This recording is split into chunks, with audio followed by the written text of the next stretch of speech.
So this is it. Jack Black is back as Kung Fu Panda 4. This series has actually gone on quite well. It's done very well. And it's one of those animations that they put a lot of effort into. The original Kung Fu Panda had Jackie Chan, Angelina Jolie, Lucy Liu, had Jack Black as Kung Fu Panda, Dustin Hoffman as the master, Sifu, the teacher. And it just had so many incredible people. And Ian McShane is the bad guy, Thailand. But this one's really cool. It's even brought back Ian McShane.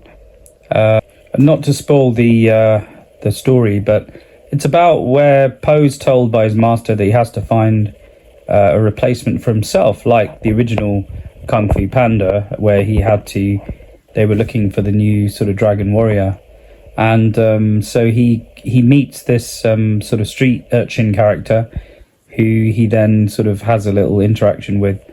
And then the sort of the baddie of the story is the chameleon, who's going around causing havoc. And so much like many of the other sort of previous Kung Fu Pandas, he has to go on a search and search out the bad guy, I think it's a bad lady this time. And so he takes on board the urchin and they go on this adventure, and it has a sort of a side story of his two parents, his kind of parents in the background. And basically what happens is, and sort of spoilers, don't watch Kung Fu Panda 4 if you haven't seen 1, 2 and 3, of course. But effectively he then has a sort of an adventure through the urchin's kind of backstory, and the urchin I call them a street urchin, but the side character effectively tells him that they kind of were very much like him, brought up with nobody.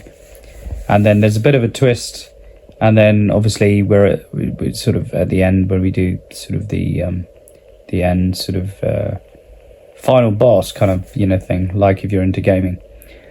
So this is the sort of final battle, if you like, at the end. But ultimately, it's really good, and I think Kung Fu Panda, it's a bit like Shrek. It's really good, tailors to kids, but also to adults as well, with the humor. Much like The Simpsons, much like the other DreamWorks Animation Studios sort of projects like Shrek and other things. It does really well in that way. So I would highly recommend it. It's on Netflix at the moment now. Go and check it out, Kung Fu Panda 4. A rip-roaring ride.